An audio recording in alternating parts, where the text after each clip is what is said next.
आज की video arm hole और शोल्डर से रिलेटेड होने वाली है। तो सबसे पहले हमें 3 मेजरमेंट की ज़रूरत होती है। 1/2 इंच शोल्डर को डाउन करेंगे, ऊपर की ओर निकालते हुए 8.5 इंच पर निशान लगाएंगे। अब हमें यहाँ पर लेना है फ्रंट क्रॉस और बैक क्रॉस। हेलो एवरीवन, आज की वीडियो आर्म होल और शोल्डर से रिलेटेड होने वाली है। जब भी आप आर्म होल बनाते हैं तो आपका आर्म होल छोटा या बड़ा, लूज या टाइट हो जाता है। अगर ऐसा होता है तो आज की इस वीडियो में आपको इस तरीके से आर्म होल की कटिंग सिखाने वाली हूँ कि आप उसके बाद किसी भी साइज की कुर्ती में आर्म होल और शोल्डर को बहुत ही आसानी से कट कर सकते हो। जब भी हमें आर्म होल की कटिंग करनी होती है तो सबसे पहले हमें 3 मेजरमेंट की ज़रूरत होती है। सबसे पहले हमें जो लेना है वो लेना है बस्ट साइज, आर्म होल,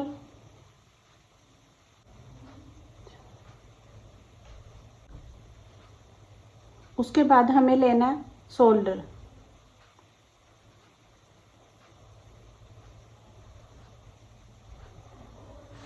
इन 3 मेजरमेंट से हम आर्म होल और शोल्डर की कटिंग करना सीखेंगे। तो सबसे पहले हमारा बस्ट साइज रहेगा 36 इंच, आर्म होल रहेगा 17 इंच और शोल्डर हमारा रहेगा 14 इंच। सबसे पहले हम यहाँ पर एक लाइन बनाएंगे, स्ट्रेट लाइन।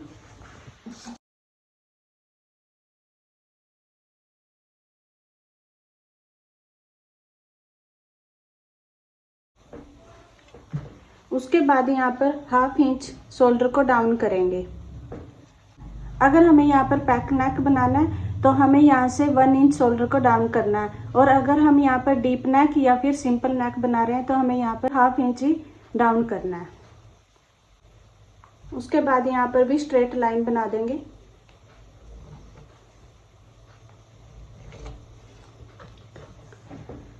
अब हमें लेना है यहाँ पर शोल्डर। जितना भी हमारा शोल्डर रहेगा उसको हाफ करके यहाँ पर निशान लगाएंगे 7 इंच पर। उसके बाद बस्ट साइज लेना, 36 हमारा बस्ट साइज रहेगा तो उसका हम 4 से डिवाइड करते हुए यहाँ पर 9 इंच पर निशान लगाएंगे और यहाँ पर लूजिंग देंगे 0.25 इंच। ये लूजिंग आप अपने अकॉर्डिंग भी कम या ज़्यादा दे सकते हैं। मैंने यहाँ पर 0.25 इंच दिया तो आप यहाँ पर 1/2 इंच भी रख सकते हो, ये अपने अकॉर्डिंग रखनी होती है। उसके बाद हमें यहाँ से 0.75 इंच माइनस करना, यानी कि 0.25 इंच हम यहाँ से माइनस कर देंगे। हर कुर्ती में हमें यहाँ से 0.75 इंच ही माइनस करना है, चाहे आपकी कुर्ती किसी भी साइज की हो। उसके बाद हमारा जो ये गैप आया उसको हमें ऐसे नापना है। ये हमारा आया 0.25 इंच पर, और 0.25 इंच हम यहाँ से ऐसे ऊपर की ओर निकाल देंगे इंची टेप को। जो हमने ये दूसरी लाइन बनाई हुई है शोल्डर डाउन के लिए, यहाँ से ऐसे 0.25 इंच इंची टेप को ऊपर की ओर ऐसे निकाल देंगे। उसके बाद हमें यहाँ पर जितना भी हमारा आर्म होल रहेगा उसके अकॉर्डिंग हमें यहाँ पर निशान लगाना है।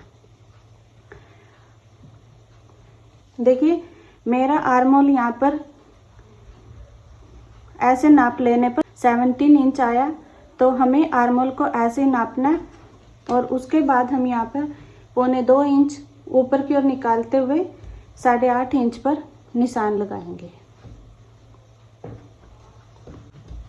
उसके बाद यहाँ पर भी स्ट्रेट लाइन बनाएंगे।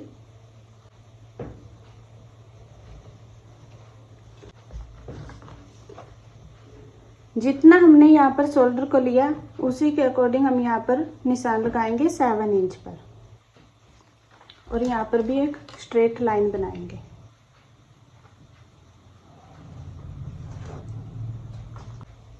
जो निशान हमने यहाँ पर लगाया था वही निशान हम यहाँ पर लगा देंगे। 9.25 इंच पर हम यहाँ पर ऐसे निशान लगाएंगे।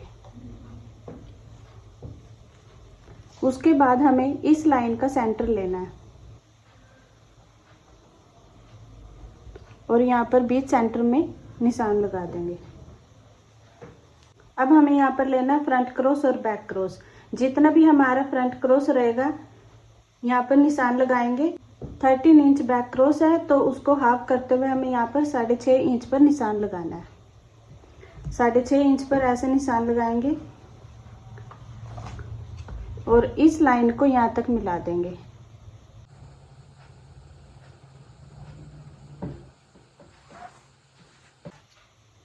उसके बाद हम यहाँ पर आर्म होल स्केल लेंगे और ऐसे फ्रंट पार्ट के लिए यहाँ पर राउंड शेप देंगे।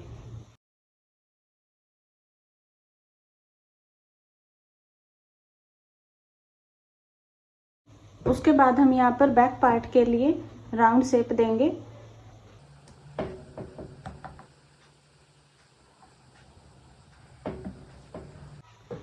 अब हम यहाँ पर इंची टेप का ऐसे रखते हुए आर्म होल को नाप लेंगे कि हमारा आर्म होल जितना हमने लिया था उसी के अकॉर्डिंग आया है या नहीं। तो मैं आपको नाप कर दिखाती हूँ। ऐसे इंची टेप को रखेंगे और ऐसे घुमाते हुए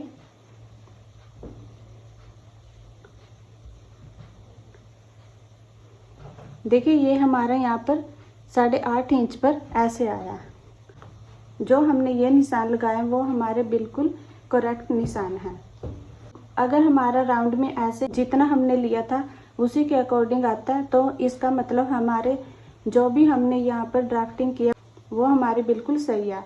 और अगर हमारा ये छोटा बड़ा होता है तो इसका मतलब हमने कहीं पर गलती की है, या तो मेजरमेंट लेने में या फिर हमने यहाँ पर ड्राफ्टिंग करते हुए।